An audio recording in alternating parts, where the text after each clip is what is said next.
there's a lot.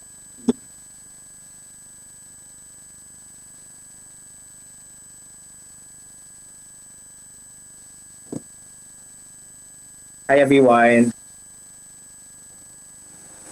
Yay. Okay, so welcome to e-Skwela 7. This is part of the segment for education. So just to give you an idea of what's going to.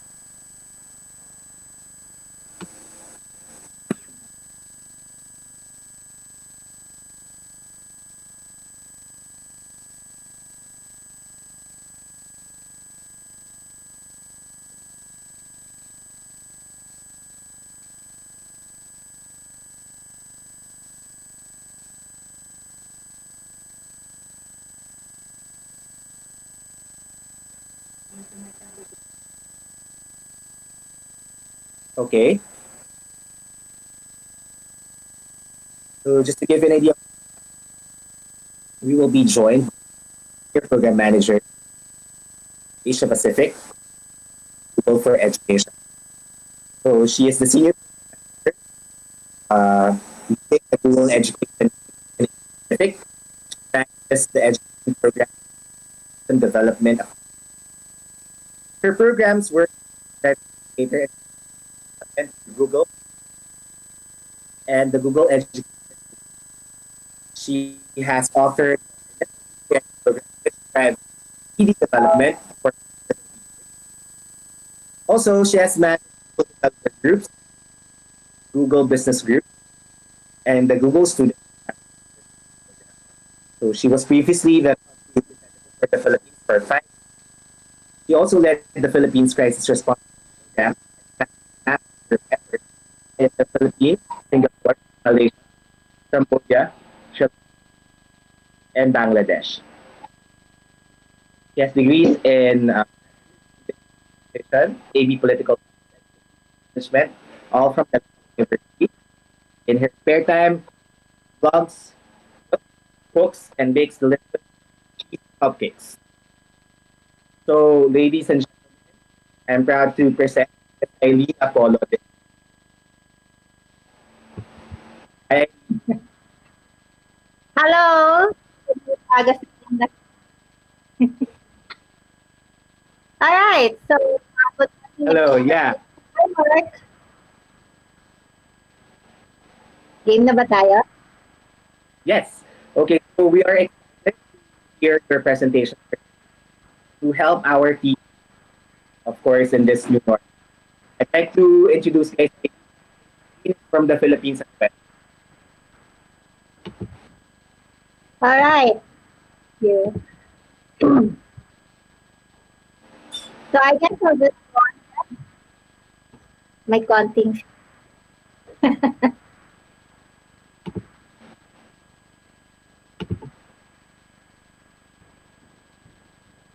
All right. So, good Honey, my name is Eileen Apollo de Jesus. I'm part of the Google for Education team based in Singapore. And I'm Filipino, so I think probably in between my presentation, I'll talk a little Tagalog for you guys. So, um, yeah, today we're going to learn more about distance learning strategies with G Suite and Chromebooks. And as you all know, like things have been so very different the past couple of years and this past couple of months. And I was telling Mark earlier that, you know, like this year has certainly been very different. So I travel oftentimes. I'm normally like in and out of the Philippines for business meetings and stuff. But like I've been grounded at home the last 7 months and been working from home since early March, actually.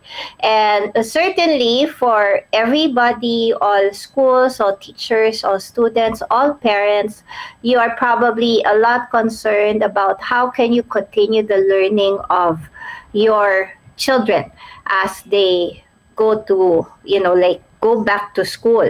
And I was thinking like on my own experience. So I'm a child of the 80s.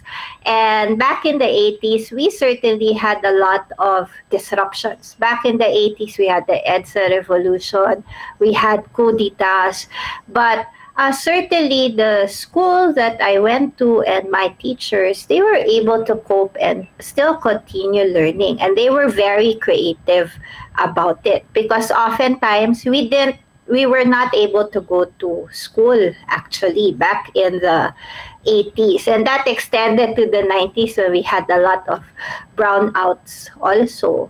So I think like the first thought about it is do not worry, we will all cope. And we're actually very lucky because nowadays we have a lot of tools that you can use. And from what I've seen, the schools in the Philippines have been instituting different modalities to continue learning. So what I'll be talking about today is how you could actually use the Google for Education tools for your schools, for your classrooms. So I won't be talking specifically about like the different products. I'll be integrating that with different strategies that you can do when you come to your classrooms again. All right? So for the first point, what we'd like to highlight is you need to increase opportunities for engagement. So we all know that, you know, students, you cannot expect all of them to have connectivity.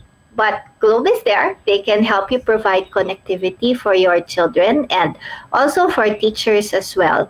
But what you need to think about is when you're already using, for example, G Suite for Education, you could actually use this to increase engagement with your students. So the first thing about it is you could use the Meet chat features. So like for example, you could put your class into a whole Meet chat and you could just drop, you know, like some messages for them, check on them, and like give homework or like give reminders to your students using Meet chat. And this way you could also like, you know, like at any time ping each other with some like recommendations or things you want your students to do. On the other hand, like if you have tried Google Docs, you know that this is something that you can use to collaborate with many people. You can use this to collaborate with your co-faculty to build lessons, or you could actually use this also to run like some interesting activities with your students as well. And then there's slides, Q&A, which I'll talk about a bit more later. And then what you need to do also, and what we also recommend for teachers, is you need to take into consideration how you actually deliver your content to your students. So unlike, you know, when you're in your classroom where you can just go on and lecture, what you need to do is you need to like segregate the content into tinier chunks, and you need to pause often to check and see whether your students actually understand what you are actually talking about. And then finally, engage with your students by integrating more hands-on activities for them. So apart from just using like Google Drive, like Docs, Slides, Spreadsheet, and all those things, or like Google Classroom, there are also many different applications that you can use, that you can check from the Chrome Web Store or Google Play, so that you can have your students use those apps as well. So one of the things that like is probably very different for everybody is you can't really see your students face to face now, right? So like me, I haven't seen my colleagues for a couple of months already, but we continue to, you know, work with each other, to collaborate and learn from each other even by using video conferencing. So we call this Google Meet at Google. So right now, what we did for all users, all school users of G Suite for Education, we have turned on the Google Meet Premium feature. So what does this mean? So Google Meets, you can actually, one, record and save your videos. Two, you can also do in-domain live streaming, which means if you're a huge school, you could actually do broadcasts of up to 100,000 participants. Isn't that like really useful? And then finally, you can also have e-learning and larger meetings of up to 250 participants. So those premium features, we actually turned that on until September 30, 2020. And then like after that, it's going to revert back to the free version. You could still have up to 100 participants on your Google Meets calls, which is amazing because usually classrooms only have between 30 to 40 students. So you can still have a huge number of students within your classes. Okay, and another thing is for those who are using Google Classroom.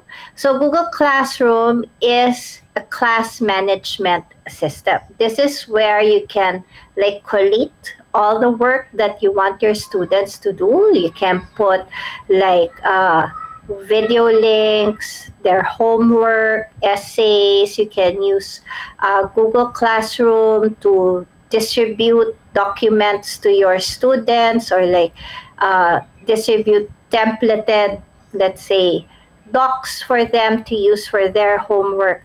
And what we did was for Google Classroom, we have integrated Google Meet. So what does that mean? It means when you have your Google Classroom, you could easily like set up a Meet link for your students. So that's one big plus. You don't need to like go to Google Calendar to set up a Google Meet link. You can just use Google Classroom directly so that you can easily engage with your students. Okay, another thing is interactive docs. So you have probably tried Google Slides and Google Docs, and you could use this to actually create activities with your students. So let's say you have a doc, you can share this with your students. Students can easily like put in comments, or you could put in links that your students can just click and reach like click and like read or watch other videos coming from the document. Or one thing that I think you should try also with interactive docs is you could actually do text to speech to text on Google Docs. So this is where you can actually just turn on the mic and then dictate to the Google document. So I have done like a training before for elderly brothers, and they really loved it because they realized they can just dictate to the document. They didn't really like typing, and dictate to the document their thoughts, and the document would just like type up everything that they were dictating to the document. Okay. Another thing is slides, audience, Q&A. So what does this mean? So let's say, for example, you're presenting to your class a slide. What you can do is turn on like slides, audience, Q&A, so that at the same time, your students can like type in their questions while you're delivering your lessons.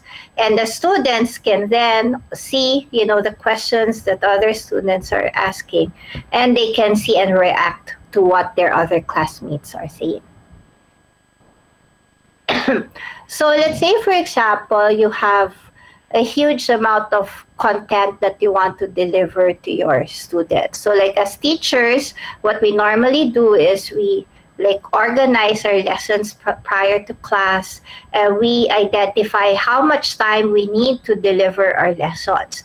What we recommend when you are running like your classes using video conferencing or like Google Meets is to actually break it into 5 minute mini lessons, so that like your students can digest it, because I know it's very hard to like sit in class and just listen continuously. If you just listen to somebody who keeps, talking like what I'm doing right now, then it's really very hard to, like digest everything in one sitting, especially if you're just listening to a video call, right? And make sure to synthesize through discussion, journaling, or content creation with your students. So I do know, like, and I've heard in the Philippines, there are teachers, what they do is they break up their lesson within a week, and like they only like identify specific times where they like have online video calls with their students, and then the rest of the week they give homework to their students. That's also what my teachers did back in the 80s. Whenever we had opportunity to have face-to-face like classes, they would give us a lot of homework to bring back home for those days that we didn't actually have class. So similarly, when you're doing video classes, make sure to break it into more mini lessons. Okay? And another thing is you need to make sure that you pause often to check for understanding. So that's the beauty of the platform. Like aside from just doing like straight lecture, you could actually utilize other like key items within, like the platform. You can use Google Forms to run quizzes. It can be like a short quiz, or you can also use Google Classroom to do assignments. I heard also that a number of teachers have been using Google Jamboard. So Jamboard is an app that you can download on your phone or your tablet, or if you have a like Android enabled Chromebook, you can download it there. And what teachers are doing is using Jamboard as their blackboard when they're teaching. So when they teach, they like basically present their Jamboard, and then that also allows students to like jam within the Jamboard. They can like input like their thoughts also. Okay. So another point is you need to integrate hands-on activities. So because usually when you're in actual class, you're able to have like physical interaction with your students, but this is something that you can mimic while you're doing online learning. You can integrate and have your students like do activities and like have them do that offline, and then eventually upload it online. So these are things that you can do using Google Slides or Doc, or like give your homework using Google Classroom. So now we go to the next part. Frequently assess student learning. So you may think it will be very hard, and I actually asked one of my teacher friends, like, so since you've been trialing distance learning for a couple of months now, and I asked her, how do you actually assess, your students? So this is what we're gonna go through with this section. So you could actually use Google Forms and quizzes to engage your students in discussion. I know like this actually worked well for me when I was like a student. Like, I hated recitation. So I think a lot of you can relate to that one. Who likes recitation? Only very few people, probably more the extroverted students. But I did hate recitation. And one of the things that one of my professors did was to actually incite, discussion using back then Yahoo groups. And that was how I was able to, engage more with my classmates, because I think I write better than I actually speak. So using Google Forms and quizzes, you could actually check the thoughts of your students, check whether they are coping with the lessons that you are giving them, or you could throw out discussion starters and just let your students talk or write in their thoughts. And you'd be surprised to actually discover that your quiet students, they're probably very talkative when it's just chatting. Like, that was me exactly when I was a student. Another thing, and as I mentioned this earlier, is slides Q&A. So while you are doing your lesson using Google Sites, turn on Q&A so that you can have your students ask their questions and share ideas during your lesson. So it's like a live chat thingy with your students, and it's nice to see your students see and react to. So even us, while we are having our meetings on Google Meets, we have a chat on the side, and sometimes when we're still listening to the person talking, we input on the side some of the thoughts that we already have, and that helps because it makes your discussion more rich with your students. Another thing is Google Classroom discussion. So when you use Google Classroom, there's actually a stream there that you can use to incite more discussion together with your students. So I met one teacher in the Philippines, and she shared that they like using this stream, especially for their homeroom class. So I think homeroom class nowadays is very different from homeroom class during my time, because now I see teachers, what they do is they include more richer discussions during homeroom class. So normally they start at the beginning of the year with, how was your summer vacation? I think each and every one of us had to write an essay about what you did last summer during the first week of class. So this is something that, those simple things you can do, or you can also open discussion about what do you think about what's happening to the world now, or or ask students about what can you do to help save the environment. So just inside classroom discussions so that you can, develop your students to be more eloquent and more thoughtful about what they think. Another thing is, of course, Google Classroom assignments. So this is where you can actually, leverage the G Suite productivity tools to, demonstrate their mastery of a concept. And what you can do here is, be creative with assignments. So if you feel you're not adept at it, what I would suggest you do is you do a search. Do a search on YouTube. There are so many teachers there who actually share about how they do their lessons. Or you could check some of the webinars that we've previously done together with Filipino teachers. And I'll post the link later at the end of this session. So you can check out what other teachers do when they do distance learning. And it's not just about distance learning, but also using the same technology when you're actually doing face-to-face classes. as well.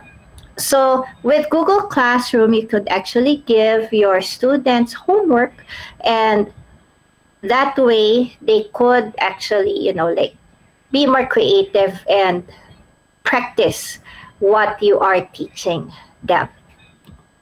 Okay. And of course, you can extend your reach using Google Hangouts Meet. So this is the section where I'll show you more information about how do you actually utilize this technology to engage with your students.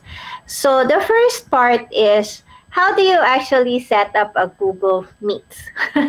Right? So that is a big question a lot of teachers and even parents actually ask. It's very easy. So it may be that your school already has a G Suite account, but if your school still does not, just go to your regular Gmail account and then click on there's like 9 dots on the upper right.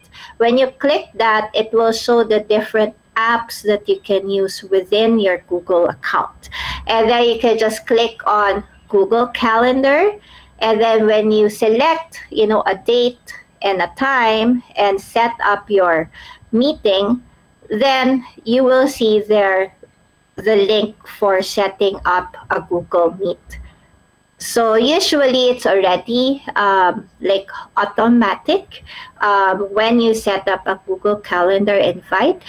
Just make sure that you also, of course, include your meetings, like include their email addresses. So probably for teachers, what would make sense for you is to actually create, a Google Groups for your section so that it's easier for you to just add that to your Google Calendar invite, and this will invite all your students for your scheduled Google Meets.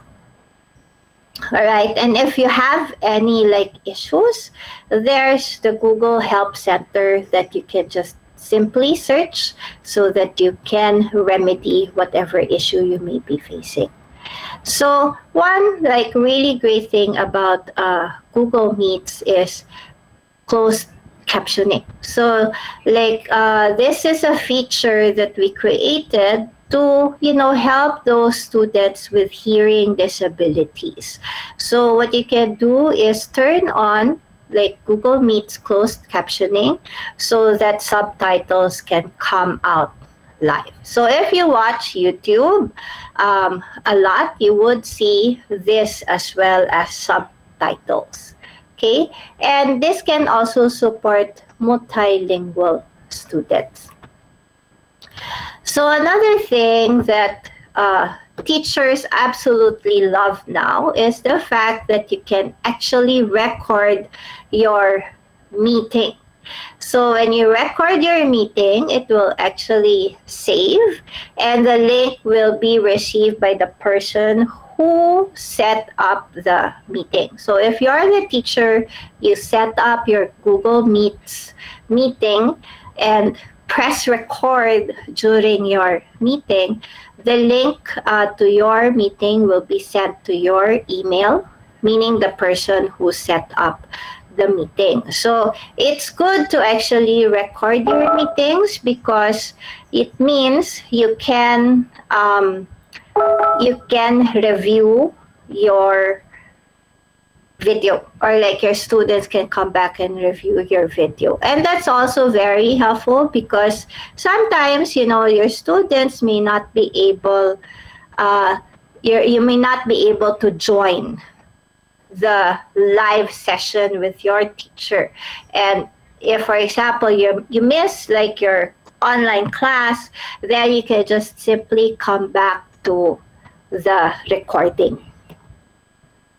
Okay, so one thing that's important also for teachers is to ensure that you're able to engage with either your students or the parents of your students directly. So what we always suggest is to have an office hours. So even us at Google, we actually have this. Like our executives, usually they have office hours, and then you can just join via the calendar invite for the office hours, and like talk to that person who set up the office hours. So for you as a teacher, like we strongly suggest you set up a office hour so that like your students or like parents can join this office hours, so and they can raise their concerns with you. And this is very important also. Okay, so point number 4. Include social emotional learning in your design. So what we're saying here is like when you say distance learning, the keyword there is distance. And it's very hard to gauge a person's mood when you're just talking to them online. It's really very different when you're talking to a person like face to face, because you could sense better like what they are actually feeling. So like for me, sometimes there are colleagues that I talk to. Sometimes I think like, are they angry with me? But if in person, I would probably easily realize, oh, they're just like that. So what you can do is actually set up Google Forms and do a mood check-in with your students, so that you can check their well-being and check their emotional state. So like like I think everybody can agree that being just at home for many months can really be so tasking to your emotional state, because we were not created to be just at home. We were created to socialize with other people, and going out is an important part of who we are as human beings, right? So especially for your students, and I'm sure you as a teacher, you care about your students. So like doing a mood check-in with your students will help you understand like if your students are actually going through something, and you can possibly intervene or like raise concerns with their parents about what's happening to your students. So here's a sample of a form about just checking the mood of your students. And you can, like if you're a principal, you can do this with your teachers also, because it's really hard.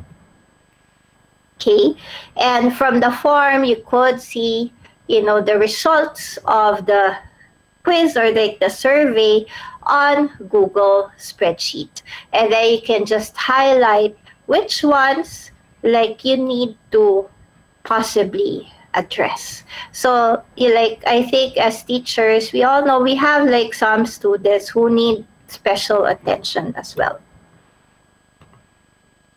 Okay, so one thing that I did when I actually taught a couple of years back was I required my students to actually blog. So what I did though for my students was I had them make at least one blog post every single week. And the goal was to like have my students learn the value of like curiosity. So what I did for my students was I asked them to blog every week about a new thing that they learned for that week. So, and that helped. Like I think by the end of my semester, my students it instilled the value of curiosity with them, and they took that away from my class and continued learning. And for your students, what you can do is invite them to create their own personal blog so that they can process their experience and feelings. Actually, like I've been doing this since the 1st of January. Every single day I blog just to like let out and write out my thoughts for that specific day. And you can use this personal blog with your students to also, share it with their parents. And I know that's important for parents also, because my dad used to like peek at my diary when I was growing up. Okay, so, and point number 5, think beyond the clock. So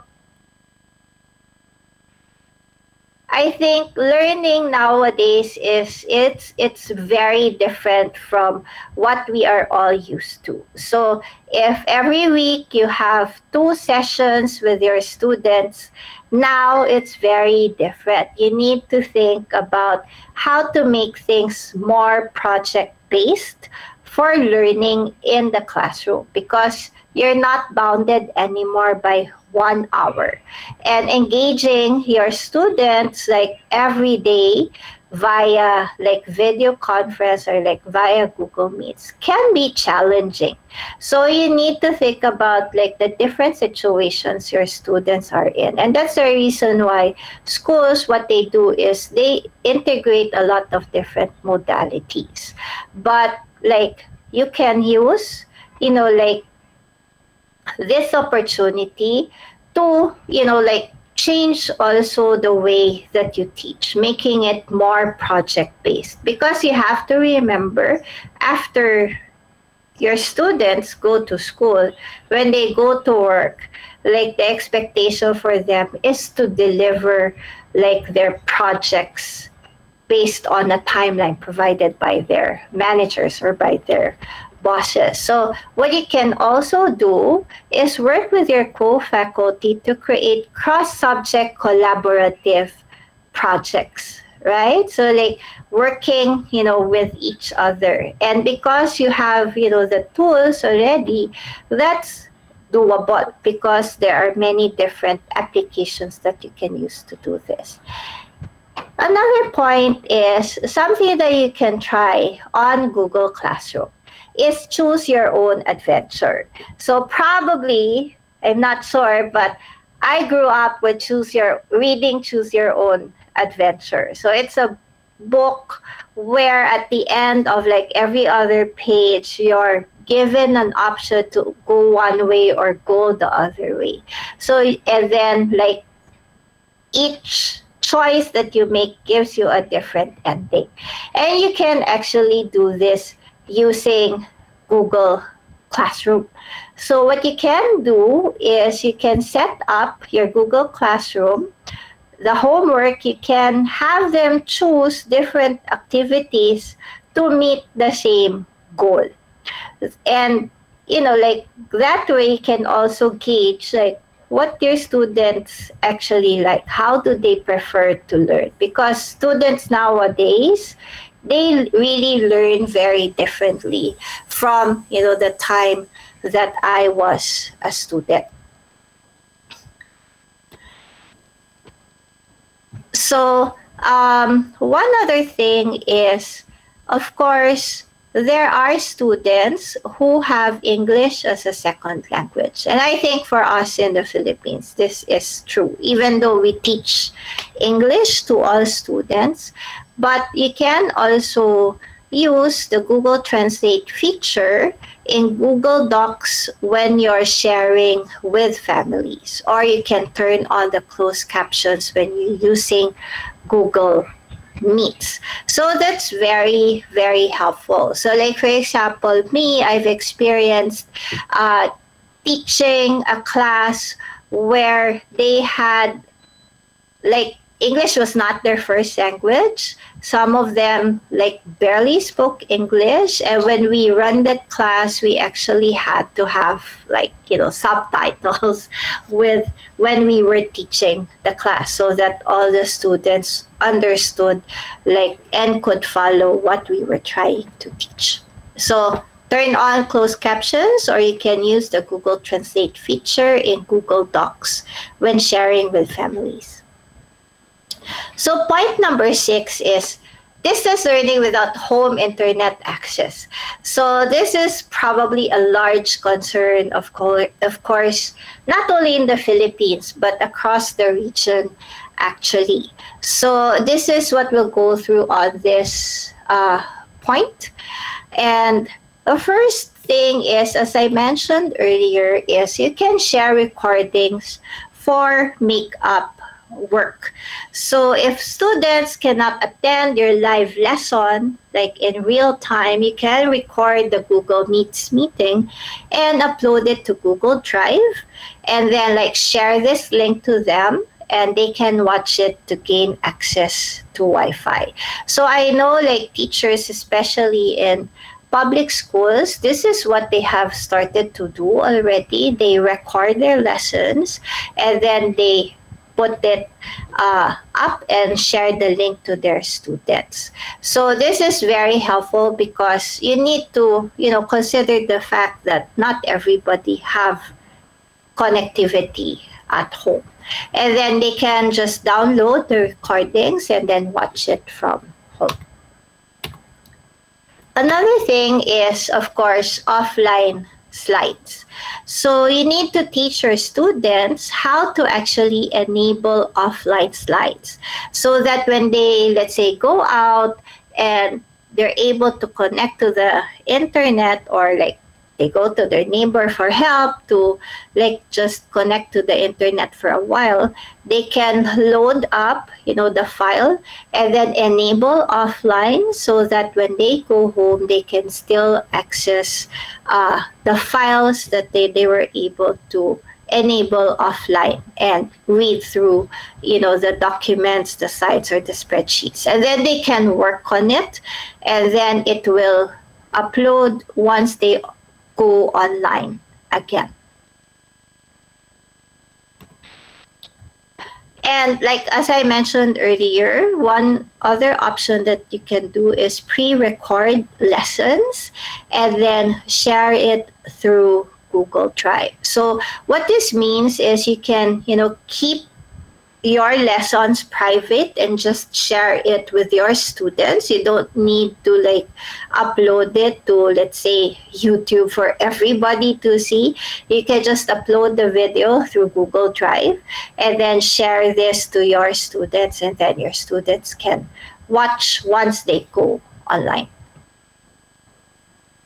Number 7. So point number 7 is something very important and we should all not forget, is communicating your plan with families. So recently I had a group of volunteers in a couple of our offices in the region to see and understand better, like, what do parents actually need? What do they want to know while they are, supporting their children's learning while at home? So you have to remember that since the kids are at home, it means the parents will become the first line of tech support.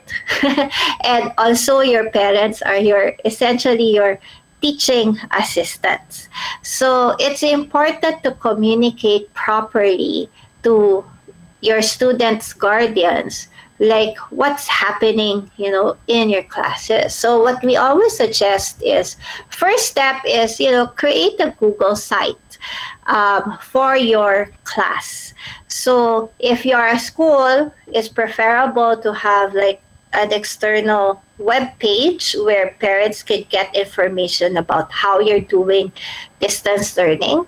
And then on the other hand, as a teacher, or like, let's say you're the math department, we suggest that you create a Google site to be a source of information for parents.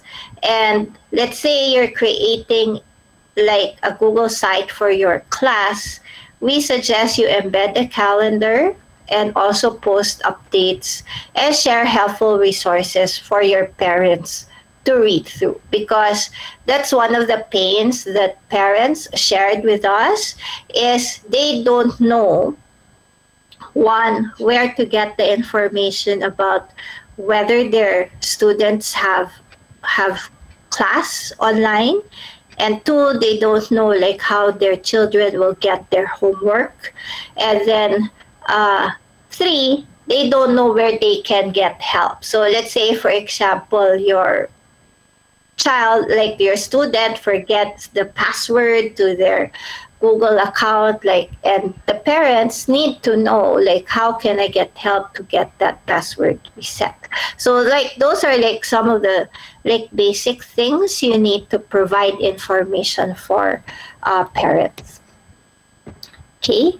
And another thing is Google Groups. So it's important as a school or like as a teacher for you to know where to get in touch with, you know, the families or the guardian of your students, so that you can stay in touch with them throughout the closure. So probably in the past you're just collecting all this emails just for contact information, but now it's very important to actually communicate often to your families or the guardians of your students and let them know like what's happening. Okay, and as I mentioned earlier, having office hours is very important because parents would want to know like how can they get in touch with you as a teacher. So if before, you know, like at school you usually have your PTA meetings, or you have like those days where you give your report card and it gives you opportunity to meet with parents, now it's very different. You need to be able to address, you know, the concerns of your parents by either providing an office hour or like a certain time where they can set up appointments with you, so that, you know, like the communication lines will always be open. And the last point number 8, other things you need to consider. So teacher unions. So of course, like all your teachers, they're humans too. So you need to consider how, you know, like things actually impact them. One thing usually like schools need to understand also is whether your teachers actually have devices that they can use at home. And so like the teacher union should be utilized as a means to like understand like how are your teachers impacted by this pandemic, like what is their situation. So as a school, of course, you're like the guardian of your teachers also, and this is what you can do when you meet with like your teacher organization or teacher union. Okay. And then another thing that you need to do is, as I mentioned earlier, is understand like, do your teachers actually have devices? So at Google, we have what you call Google Chromebooks. So we created Chromebooks so that one, it can easily connect to the internet, and then two, it makes it easy for schools to manage these devices. So when your school purchases a Chromebook, you can like install the Chrome management license so that you can enforce specific policies for your devices. So you can do this, and then like when it's time to return back the Chromebooks, you can just like turn it off and they'll be forced to return back the device already. So another thing about Google and our platform is we have integrated like key accessibility features to help those who are, you know, physically challenged. So included here is what I mentioned earlier, speech to text, like voice typing, can turn on closed captions, screen readers, and also magnifiers. So like sometimes me, like when the text is very small, I just like use the magnifier to like make the text bigger. And of course, also take into consideration and create a support plan, you know, to help with your families using Google Docs. And you can learn more about our accessibility features by going to edu.google.com/accessibility. Okay. Another thing is teacher training. So you're probably listening to my webinar now, and I must admit, it's too much. It's a lot of information within 1 hour, right? So, but you can actually learn, at your own pace. We have a free, teacher center. You just go teachercenter.google.com, and you can go through, the different modules that we have there to guide you how to use all these tools. And at the end of the day, you can also, take the certifications to see whether like you have mastered a new skill. And of course, we have, you should take advantage of all this, platform that we created for educators. So we have the Google Teacher Center. Let's flash again the link, teachercenter.google.com, or just search for Google Teacher Center and you'll get to that page. Google Teacher Center is where you can learn all the different tools. And then secondly, G Suite for Education. G Suite for Education is a collection of apps that we put together so that your school can use it. G Suite for Education is for free. We have another version of it, G Suite Enterprise for Education, for those schools who, need more security features, need the premium Meets features. Like moving forward, you can sign up for G Suite Enterprise for Education. That one is paid version of G Suite. And then third, of course, Chromebooks, the devices. So Chromebooks are like inexpensive, and these devices, I must say, are workhorses. Like for my personal time, I use like Chromebooks that are already 5-6 years old, and they still work very well. I actually use them for video editing. So even like those very old Chromebooks, they still work. So if you want to use something that's going to last long, use a Chromebook, because more often than not, if you assess how you use your device, you would soon realize that you're just doing everything online anyway. And then number 4, educator communities. So in the Philippines, we have what you call the Google Educator Groups. We have over 30 communities across the Philippines.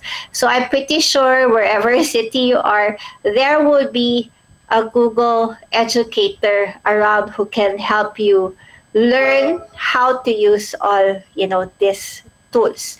And you can also check out the webinars that they did. Just look for Google Educator Groups Philippines on your favorite social media platform, and you'll see all the different things that they actually post to help other teachers learn how to use all these tools. And of course, like, I know probably a lot of you are thinking, like, this is too much to learn. You can always go to the Google for Education Help Center and find the right content if you're like having any issues. Okay? And then, of course, finally, like, share best practices. As I mentioned earlier, there's like a gazillion, like, content out there that you can learn from to prepare yourself as a teacher for this new normal of learning. So, like I suggest now, bring out your pens and list out after this slide the different resources that I'll be showing you. So, as I mentioned earlier, like the Google Meet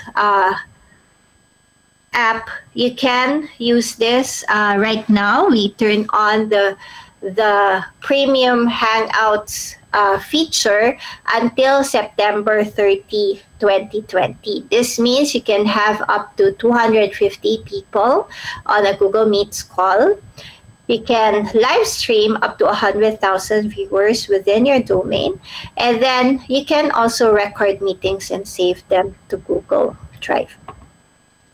Resources. So if there's one link you need to remember today, it has to be teachfromhome.google. So everything I talked about, you can find on teachfromhome.google. And you can also access the different resources available for you to learn more on how to use all these different tools. So the first one, Google Teacher Center. That's point number one. You can learn a lot from the Google Teacher Center. And we also have like available in the Google Teacher Center curriculums that you can use, like curriculum for CS First, computer science, basics, Google Earth EDU.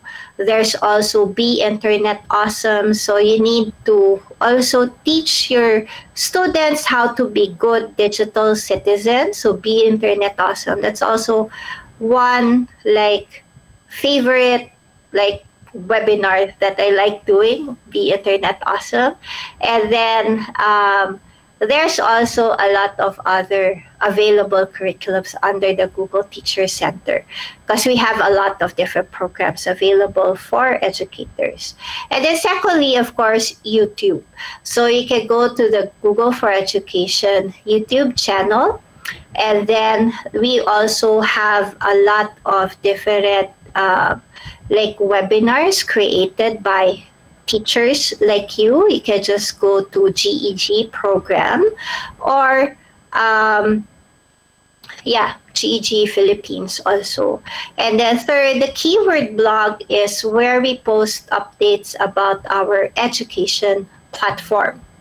And then you can sign up for the Google for Education newsletter. So if you just search for Google for Education, it will bring you to the Google for Education page, and you can sign up for the newsletter to get the latest about Google for Education. And of course, as I mentioned earlier, our Filipino community and partners have created quite a number of webinars for you, and you can watch those recordings. Just go to gg.gg/GSFE webinars 2020, or just visit my Twitter, Eileen Apollo with one L, and I'll post it again later. Okay, and something new, we know there's a lot of senior leaders out there who would like to understand better, like how do we transform our institution or our school. And we're doing our first run for the Senior Leaders Lab.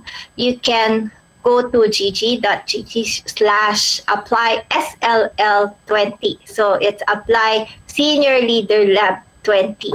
So this is a lab that we are doing together with one of our partners to help train senior leaders like principals or superintendents to learn how to transform your school or your district into the 21st century learning. All right, now we can do Q&A. Mark, are you still there? Hi, Aileen. Hi. Thank you so much for sharing all those things. I really appreciate the fact that you were able to share to us the different features of Google for Education.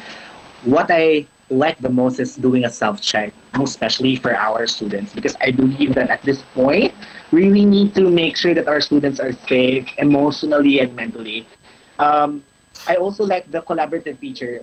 As an educator myself, I usually do collaborative exercises in my own classroom. So we normally use our G Suite applications. So that's a very good thing. And not only it's collaborative, it also fosters independent learning, because there will be times, of course, that they have to write blogs. In my case, I asked them to write blogs and make vlogs when I was like doing like my last year in the university. So it was spectacular, really. So the good thing also here is that I think the key takeaway here is that we have our parents and our teachers as partners together in making sure that education is delivered, quality education is delivered, and as we move towards this particular new normal in education, we want to make sure that all these practices, all these techniques are present in our school, in our client school. So maraming salamat, Eileen. I really appreciate you joining us. And I think we have two more webinars coming in for Google. I think we have one in September and then one in December. So we will be keeping you posted. We'll keep you posted on the latest updates. But before that, do we have questions from our audience? Okay, let's do it.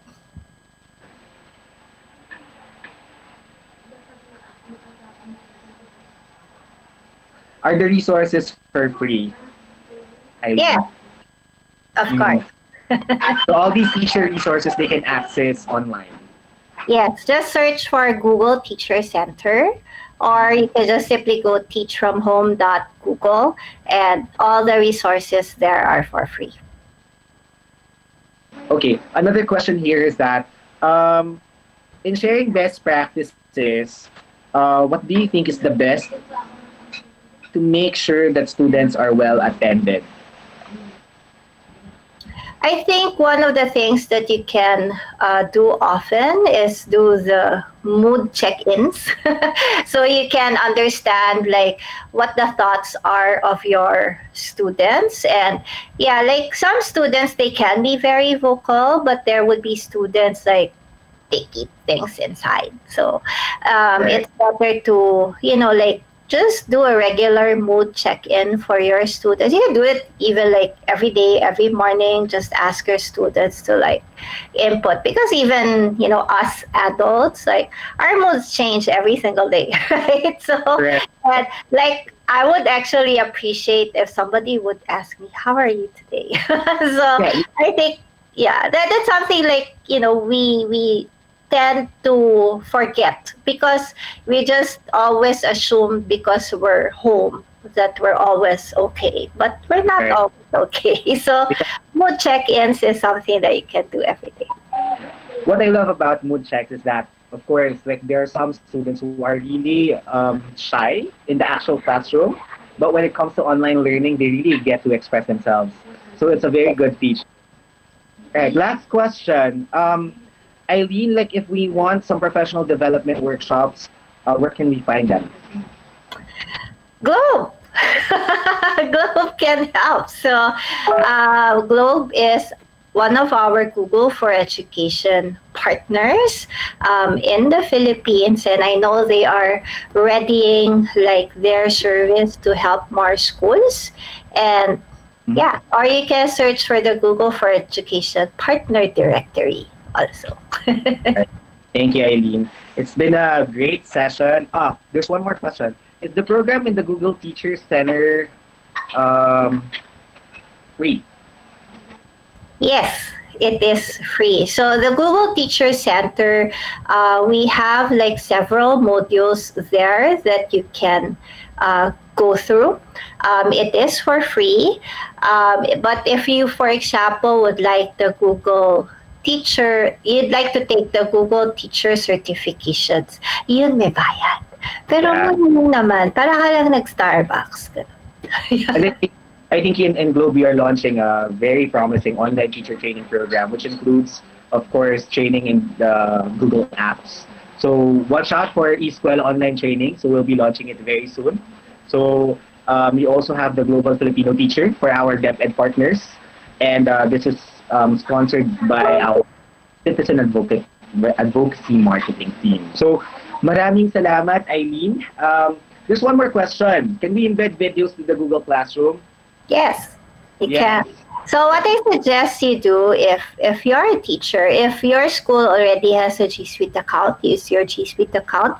But if you just want to try out the different apps that we have, you can just go to your Gmail account, and Google Classroom is actually also available in the consumer Gmail account, and you can play around with it. Just make sure, if you're a teacher from the beginning, choose that you're a teacher, not a student, so that you can create all this different like content for your students. Okay, so it's a different skill as well, instructional design. So we've had several runs already of e-Skwela. So we did remote learning. We did several techniques inside the classroom. We also had a dialogue with our stakeholders from the DepEd and from the Commission on Higher Education. We also invited with several stakeholders and experts from the field. Next, in the next 2 weeks, you will be witnessing another giant joining us. So on the 31st, there's going to be Skwela with Apple Education. So today is Google. This July is very jam-packed. Google and Apple are partners in learning. Maraming salamat, Eileen. Thank you so much to the team, and we hope to see you soon. Thank you so much, Mark.